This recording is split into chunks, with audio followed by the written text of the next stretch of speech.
Hafide Guam, Guahusi Kalin San Nicolas Perez. I am the Deputy Public Affairs Officer for Joint Region Marianas, and it is great to be back on Island Images. Plaza de Espana is one of my most favorite historic sites on island. When I was a child, my mom and dad would often bring my brothers and I here for picnics and walks. I have great childhood memories here at Plaza de Espana. Mr. Vincent Arreola, who is the Executive Director for the Guam Legislature, is going to talk to us about all the efforts that have gone into restoring this site back to its original glory.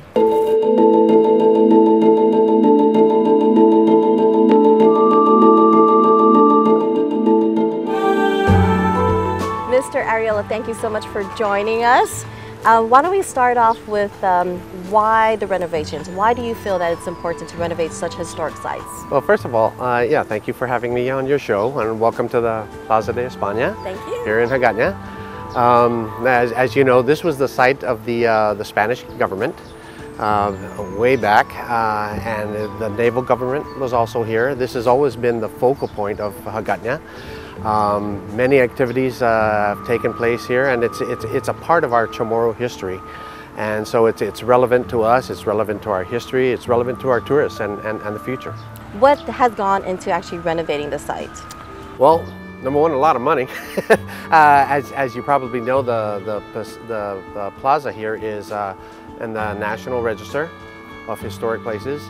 And because of that, there are certain standards and certain parameters in restoring the plaza. A total of about 1.4, 1.5 million has gone into the restoration of the plaza, as you can see. It's really beautiful. But you know, they have to take precautions in using certain types of concrete, certain types of cement, certain types of paint. You have to get certain woods and tiles, balusters, things of that nature that is very hard to find nowadays. Why is the Guam Legislature considered the caretakers of this site? Well, back several legislatures ago, they passed what is called the Hagåtña Capital District, and it was created. It included the old Guam Legislature across the street, the Skinner Plaza across the street, the Plaza de Espana, the old Manuel F.L. Guerrero building, the post office. So there's 1, 2, 3, 4, 5 lots, and they all came under the responsibility of the Guam Legislature. And so because of that, you know, we've been the caretaker of this piece of property along with the others. You know, manicuring the lawns, taking care of it, you know, landscaping it, and so it's the responsibility of the legislature. We're proud and very happy to do that.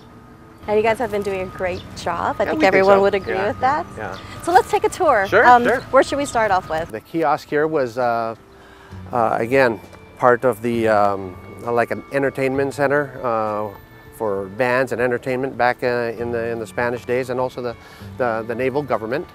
And they would have, when they have functions, they typically would have a band and dancing around there. And then this has been here for ages. Even today, when there are functions here, a lot of folks would use that as a focal point for either having a band in there, or Christmas concerts or holiday concerts. Hagåtña has always been the capital, and it's always been the center of any type of activity. This is the famous chocolate house here. Chocolate house? This is where they served merienda. How long has this been closed? Maybe about 6, 7 years. We closed it because of the roof structure. Now it's finally open. They restored a lot of the wood. Original tiles and everything. We didn't want to go down and really scrub it too much, because we just, you know, you want that old look. It contains 2 of the oldest Spanish coat of arms on Guam. You guys have to come here and see this. When I was in high school, I went to academy, and after school, a lot of my girlfriends, girlfriends, we would actually come here and we would hang out, and we would actually practice dancing and singing and have a great time. So why don't you tell us a little bit about what this is? This is the azotea. This is where they had a lot of social functions, and this was a part of the palace itself. There's an air of royalty here.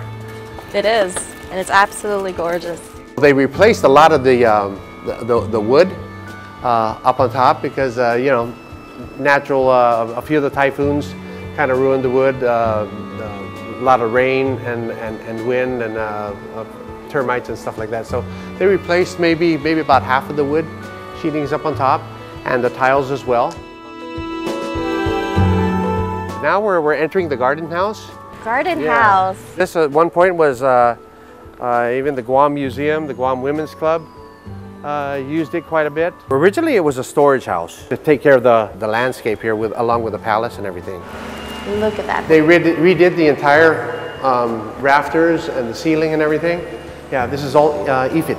And then original tiles as well? Yes, original tiles, yeah. Why don't we talk a little bit about the roofing over here? I think those are the V tiles.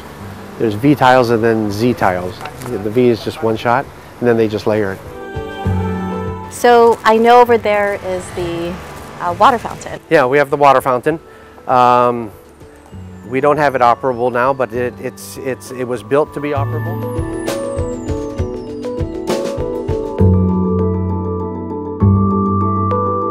Can you talk about that a little bit? Are these original tiles? These are original tiles. I don't know the significance of it.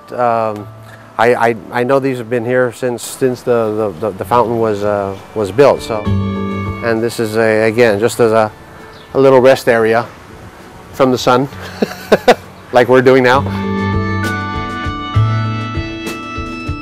These were the original posts there, yeah. And so they decided to just leave it, and we'll get a marker like that explains where they came from, do some landscaping around it. They put in a sundial because there was actually a sundial here back then.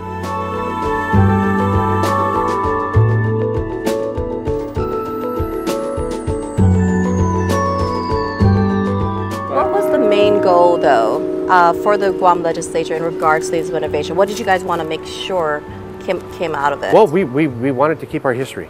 That's number one. We wanted to keep our history for ourselves, you know, for our kids, for our future, for our tourists, because we're very well aware that Hagåtña is probably the most visited spot by all our tourists, whether they're from Japan, Korea, China, Russia.